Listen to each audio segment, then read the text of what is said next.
अरे तू करेगा दूसरा भरेगा कल्लू मामा, कल्लू मामा।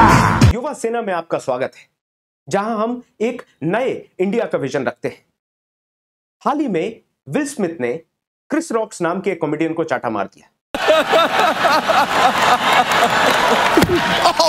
विल स्मिथ, जिनको आप जानते हैं, तमाम पिक्चरों में उन्होंने एक्टिंग की है। अभी हाल ही में उन्होंने अलादीन में जीनी का रोल प्ले किया था। इस तरीके से बहुत सी पिक्चर्स उनकी आती रहती हैं। पॉपुलर एक्टर है क्रिस रॉक्स। वो अपने आप में काफी पॉपुलर हैं। दुनिया में अगर टॉप 5 कॉमेडियंस के नाम गिने जाएं तो उसमें से एक क्रिस रॉक्स है। कहानी कुछ ऐसी है कि क्रिस रॉक्स कमेंट करते हैं विल स्मिथ की बीवी के ऊपर।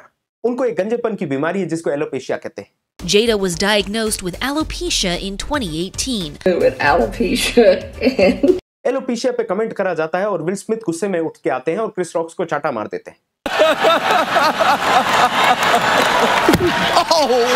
अब इस पूरे घटनाक्रम को हम एथिकल एंगल से देखें।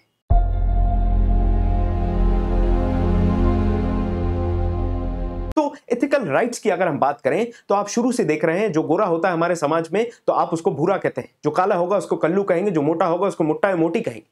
इस तरीके के मजाक उड़ाए जाएंगे। अगर कोई गंजा है तो उसको आप कहेंगे टकला।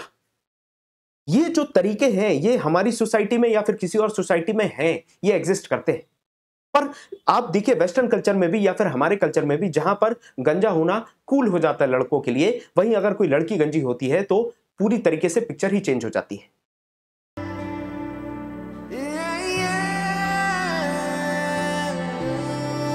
ये दोहरापन जो है ये सोसाइटी के लिए खराब है। अब बात आ जाती है कि आप किसी की बुनियादी कमजोरी या फिर जो बुनियादी कमियां हैं, या फिर हो सकता है कि वो मोटा है और वो जानता है मोटा है लेकिन आप उसका मजाक उड़ा रहे हैं, तो क्या ये सही है? इसमें सवाल ये है कि बहुत से बड़े बड़े टीवी शोज को आप देखेंगे तो उन टीवी शोज में जो कॉमेडी होती है उसका कंटेंट यही होता है कि आप किसी के फिजिकल अपीयरेंस का मजाक उड़ाएं। कोई मोटा है तो आप उसको तबेला कहें, उसको टंकी कहें, उसको भैंस कहें। इस तरीके की चीजें आप जब कहेंगे तो लोग हंसेंगे। तो कहीं ना कहीं हम भी इस तरीके की कॉमेडी को सब्सक्राइब कर रहे हैं, इसीलिए ये चीजें चल रही। और उसी के प्रति अब आता है विल स्मिथ का रिएक्शन। और रिएक्शन क्या आता है? रिएक्शन आता है थप्पड़।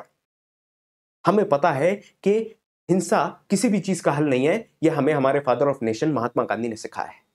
सही मायने में हिंसा की जरूरत नहीं थी अगर उनको वो चीज डेरोगेटरी लग रही थी।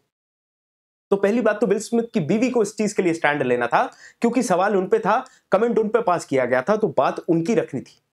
वो अपनी बात रख सकती थी। दूसरी चीज है, चाटा मारना सॉल्यूशन नहीं था। उसकी जगह ग्रीवेंस जो थे वो या तो पुलिस के पास चले जाते, अकेडमी जो अवार्ड्स कंडक्ट कर रही थी उनसे इस चीज का कंप्लेन करते, पर इसका कोई भी सॉल्यूशन चाटा मारना नहीं। ये दोनों चीजें जो है, इससे हमें ये समझ में आ रहा है कि एक तरफ सोसाइटी जो है इस तरीके के कमेंट्स को या इस तरीके के जोक्स को एनकरेज करती है, इन जोक्स पर ठाके मार के हंसती है, और उसी का जो रिएक्शन आता है वो विपरीत आता है कि आप उसको हिंसा से दबाने की कोशिश करते हैं। समाज दोनों तरफ गलत है। एक तरफ आप किसी भी बुनियादी कमजोरी का मजाक उड़ाते हैं और दूसरी तरफ आप उसी मजाक को रोकने के लिए हिंसा का प्रयोग करते हैं। जरूरी है बैलेंस करना कि पहले तो हम इस तरीके के मजाक उड़ाना बंद करें। कल्लू, भूरा, कालिया, टकला, इस तरीके की जो चीजें हम उपयोग करते हैं, इस तरीके के शब्द जो हमने स्कूल में, कॉलेज में, काम करने की जगह में, बस में, ट्रेन में कहीं ना कहीं उपयोग करे होंगे। हो सकता है मैंने, आपने भी करे हो। आप खुद से पूछेंगे तो आपको पता चलेगा। ये बंद करने की जरूरत है। जब आप किसी की बुनियादी कमजोरियों का मजाक उड़ाना बंद कर देंगे तो फिर आपको उस चीज को रोकने के लिए हिंसा की जरूरत नहीं पड़ेगी। और अगर कोई मजाक उड़ाता भी है तो उसका रास्ता हिंसा नहीं है। उसका रास्ता है बात करना, समाज में परिवर्तन लाना। धीमा जरूर होगा, लेकिन एक बार परिवर्तन आ जाएगा तो इस तरीके की चीजें नहीं होंगी। धन्यवाद।